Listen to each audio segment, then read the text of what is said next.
Going on, guys? Mobile Carrier News here, and the FCC has finally released a standardized 4G LTE coverage map of all the carriers: Verizon, T-Mobile, and AT&T.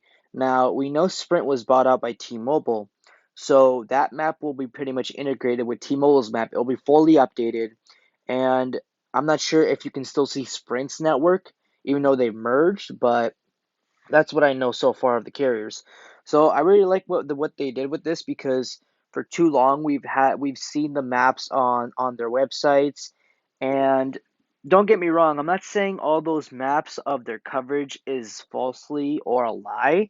I'm just saying it's just hard to believe because there's just so many devices now, so many people using 4G LTE and 5G too. Don't get me wrong, but mostly 4G LTE that in some area that there's usually a fine print with all the websites telling people, oh, it's the coverage here is not accurate as you see in the picture, and I do believe that because we don't really see like what the coverage is until you actually go to the location.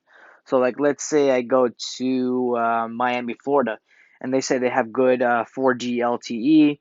I go there, I get 2 to 3 bars, but then I go to another area and it's just 1 bar, and I can still get 4G LTE. It's just 1 bar, but in that area it says it's fully covered.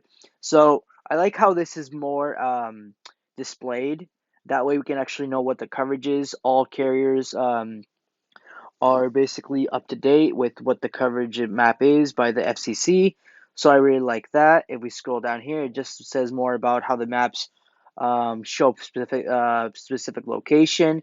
You can zoom into location. You could like a voice data services available, and I really like what they did. I feel like for too long it's just been a long time since we had to rely on the maps of their websites to see if we could get good coverage and not an official map to see how these basically how the service would be in our situation, because we always want to know, like, is their map being updated? Do they actually have, standard, do they actually have good 4G LTE? Do they still have 3G in that area? Because all carriers still have 3G. If you could recall, next year they're going to be shutting down their 3G service, and after that they're going to convert that to LTE. So we're basically going to have more LTE covered than 3G.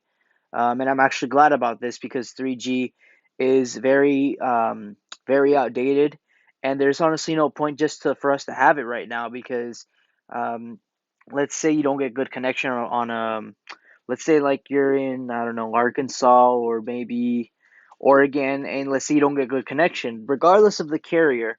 Let's say you don't get good and let's say you just go from full bars to 1 bar. You still have 1 bar of LTE, but what's going to happen is if the signal becomes weaker, and this has happened to me before when I used to have T-Mobile, your signal will go down to 4G. Now 4G, it still works. It's not like a bad signal strength.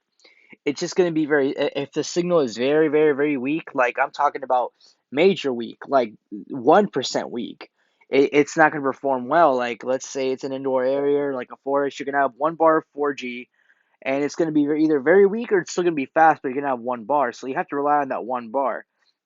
And what's going to happen is if the signal is really weak, like I'm talking about, it cannot keep up with the closest tower. And I'm also talking about, like, let's just say it's like just dead zone right there, no signal at all. You could barely get one. The closest thing it'll switch to is 3G, and 3G it's still fast. It's just it's not going to be as fast. You could be on the regular 3G, or you could be on 3G plus. 3G plus is, um, I believe 3G plus is like updated 3G to make it a little faster. Like instead of 4 megabytes per second, it's going to be 10 or 12 megabytes per second. Heck, maybe even 15 if you're lucky. But that's why I do believe 3G needs to be cut off because it's just very old. We've had it since what, 2010, so a little over 10 years, and it needs to be finally upgraded.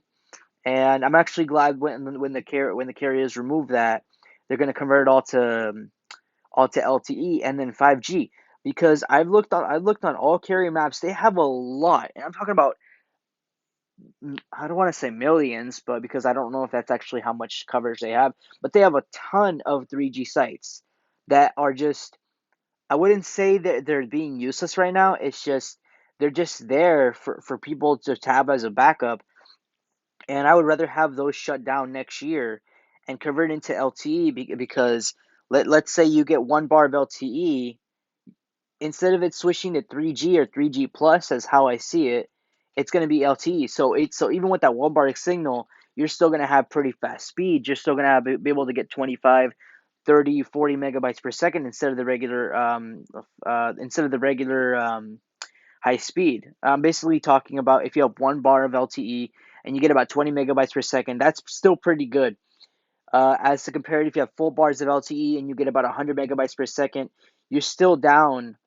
You could still use that LTE, but because all the towers of 3G are not converted yet or shut down, you're still going to have that one line of 3G, and it'll still work, but it won't. It'll be kind of slow, but it'll still be functioning.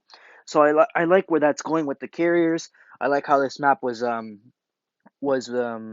basically released because it's going to give you more of a more details on where you're going to get coverage, what's available, what's not available. I honestly wish they could also tell us when your tower will be upgraded, but I guess they don't tell us that. You could look it up, but I wouldn't want to because I'm more focused on when the tower is actually finalized and actually put to the test on how it was on a speed test and how it previously was. So this is what the article basically says. Just goes on that the FCC finally released this. We've honestly needed this for so long. I'm not sure. I think this is the website where you can check it out. So fcc.gov. I'm pretty sure this is where you could see it. Just type in mobile LTE coverage and you'll see it right there. And I also noticed here other maps are coming. So they are going to bring up their maps and other basically more functions to this. Like, let's say you want to, instead of mobile internet, you want to search up home internet. You can search it by location. You can search by geotag, and I like how they're doing this. They're not just focusing on mobile. They're focusing on home internet. So like, let's say you want to get Verizon Fios or AT&T Uverse, you could actually go to the website on here on fcc.gov and look, and you could switch from mobile LTE coverage to home internet coverage because nowadays there's a lot of home internet services. There's Infinity Mobile, there's Spectrum Mobile, there's DirecTV that AT&T selling off, so that's going to be its own company because another company bought it. There's going to be AT&T Uverse, T-Mobile Home Internet, and Verizon Fios. So there's a lot of companies that are basically competing nowadays for home internet, and hopefully in the future they update this so you can know what coverage you're going to get and what's the best service that goes for you. Because let's say you have Infinity Mobile, and let's say you get a pretty good coverage here in New York or Florida, and you compare that to AT&T Uverse, and AT&T Uverse has more signal strength and more coverage for your home internet. So you'll probably decide to go with AT&T Uverse. It's just honestly a preference, and I like how they're doing this, so we can know what home internet is good in our area, town, city, not just the whole state, but the town, the city, and location. If you live in the middle of nowhere, and you get good coverage with Verizon Fios versus AT&T Uverse, then go ahead. Or if it's vice versa, AT&T Uverse versus Verizon Fios, AT&T is your best bet. So basically, this is what I'm covering in the whole video. I'm really glad they're doing this because it's been so long. We've literally just been relying on the coverage of all U.S. cellular carriers, and I think this is going to give a better perspective on what you want to go to, the besides mobile and home internet. So I like that they did this. Hopefully, we get more updates and more coverage map on everything else because we need that because we can't really keep relying on the coverage of the websites. I don't think it's that accurate. And also other website, it's just a display coverage. It's not like a real. It's not like one of those real coverages in real time where you could just zoom in and it actually says, "Oh, this is fully covered." Oh, or like, "Oh, this dead spot." It actually is a dead spot. It's not really covered. You know what I mean by that. So that's what they explained in this video. I like what the FCC did with this. Let me know what you guys think about this. Hope you guys enjoy this video. Like, comment, share, and subscribe, and I'll see you on the next video.